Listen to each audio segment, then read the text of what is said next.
بسم اللہ الرحمن الرحیم۔ الحمدللہ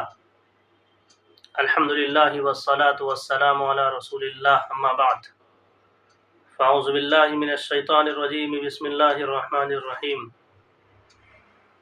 فَإِذَا دَخَلْتُمْ بُيُوتًا فَسَلِّمُوا عَلَىٰ أَنفُسِكُمْ تَحِيَّةً مِّنْ عِندِ اللَّهِ مُبَارَكَةً طَيِّبَةً صدق اللہ العلی العظیم۔ وقال النبی صلی اللہ علیہ وسلم افشوا السلام بینکم، او کما قال علیہ الصلاۃ والسلام۔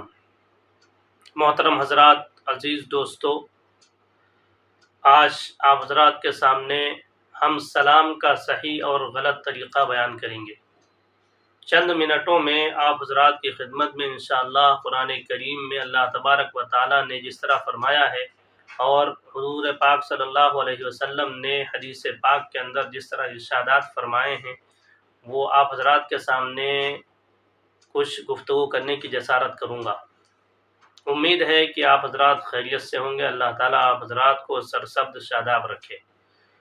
قرآن پاک کی جو آیت ہم نے آپ حضرات کے سامنے تلاوت کی ہے، اس آیت کا مطلب یہ ہے، فَإِذَا دَخَلْتُمْ بُيُوتًا فَسَلِّمُوا عَلَىٰ أَنفُسِكُمْ، جب تم اپنے گھروں میں داخل ہو تو گھر والوں کو سلام کیا کرو۔ تحیۃ من عند اللہ مبارکۃ طیبہ، یہ اللہ تعالیٰ کی طرف سے نازل کردہ ہے اور یہ مبارک یعنی بابرکت ہے، اور اللہ تعالیٰ نے یہ جو ارشاد فرمایا ہے اس میں ہم سب کے لیے بہت اچھی چیز ہے۔ حدیث پاک کے اندر ہے افشوا السلام بینکم، آپس میں سلام کو عام کرو، اور سلام کا جو صحیح طریقہ ہے وہ ہے السلام علیکم یا سلام علیکا یا سلام علیکم، یہ صحیح طریقہ ہے۔ لیکن عام طور سے لوگ اس کو غلط طریقے سے کہتے ہیں، اور اس کا مطلب یہ ہے صحیح طریقے پر کہ اللہ کی تم پر سلامتی ہو۔ حدیث کے اندر ہے کہ ایک صحابی آپ صلی اللہ علیہ وسلم کے پاس آئے، مجلس لگی ہوئی تھی، مجلس میں بیٹھنے سے پہلے انہوں نے کہا السلام علیکم، اس کے بعد بیٹھ گئے۔ آپ صلی اللہ علیہ وسلم نے فرمایا کہ ان کو 10 نیکی ملی ہے۔ پھر دوسرے صاحب تشریف لائے، انہوں نے کہا السلام علیکم ورحمۃ اللہ، تو آپ صلی اللہ علیہ وسلم نے جواب دیا اور وہ صاحب بھی بیٹھ گئے۔ تو آپ صلی اللہ علیہ وسلم نے ارشاد فرمایا کہ اس شخص کو 20 نیکیاں ملی ہیں۔ پھر اس کے بعد تیسرے شخص تشریف لائے، انہوں نے کہا السلام علیکم ورحمۃ اللہ وبرکاتہ، تو آپ صلی اللہ علیہ وسلم نے جواب دیا کہ وعلیکم السلام ورحمۃ اللہ وبرکاتہ۔ وہ صاحب بیٹھ گئے، آپ صلی اللہ علیہ وسلم نے ارشاد فرمایا کہ ان کو 30 نیکیاں ملی ہیں۔ تو دوستو، سلام کو عام کیا جائے، اور سلام کا صحیح جو طریقہ ہے وہ یہی ہے۔ اور جو غلط طریقے سے ہم لوگ سلام کرتے ہیں، ہم لوگ اس کا بہت صحیح مطلب سمجھتے ہیں، حالانکہ وہ سلام جو ہے وہ ہمارے لیے بد دعا کا جملہ بن جاتا ہے، کیونکہ سلام ایک دعائیہ جملہ ہے، اور جب کسی کو سلام کیا جاتا ہے تو گویا اس کو جو ہے ایک طرح سے دعا دی جاتی ہے، ایک طرح سے اس کو خیر کی دعا دی جاتی ہے۔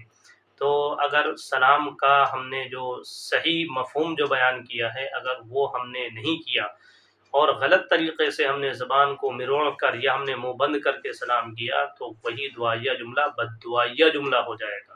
اس وجہ سے دوسرا جو طریقہ عام طور سے جو رائج ہے وہ ہے السلام علیکم، تم برباد ہو جاؤ، اس کا مطلب ہے۔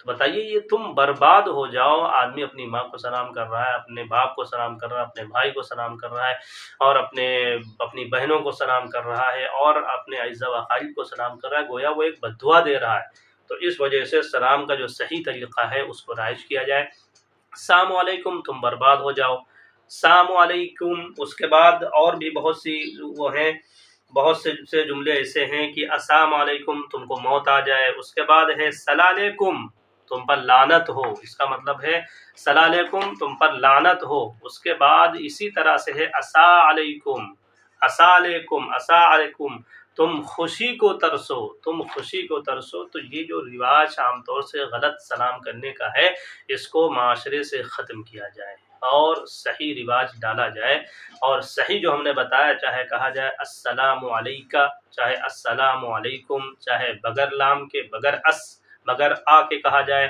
سلام علیکم، اس طرح بھی جائز ہے۔ ہر طرح سے جو صحیح جملہ ہے اس کو ہم ادا کرنے کی کوشش کریں، اور جو غلط جملہ ہے اس کو ختم کرنے کی کوشش کریں، تاکہ اللہ تبارک و تعالی جو ہمارا دعائیہ جملہ ہے دعائیہ ہی رکھے، ورنہ بد دعا کا جملہ ہو جائے گا۔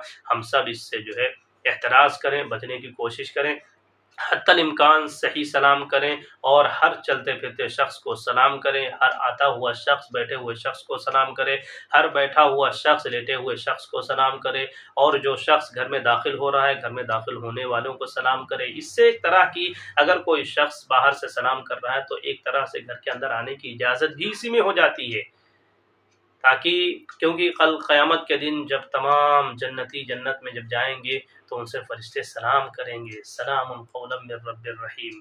اور اسی طرح سے بہت سی چیزیں اور بھی ہیں جو وقت کی قلت کی وجہ سے ہم آپ حضرات کے سامنے پھر انشاءاللہ کبھی ان کو جو ہے گفتگو میں لائیں گے، اور پھر کبھی انشاءاللہ ہم حضرات کے سامنے وہ باتیں آئیں گی۔ دعا ہے کہ اللہ تعالیٰ صحیح سلام کا رواج پیدا کرنے کی توفیق عطا فرمائے، سلام کو عام کرنے کی توفیق عطا فرمائے، اور صحیح سلام کو پھیلانے کی توفیق عطا فرمائے۔ وآخر دعوانا ان الحمد للہ رب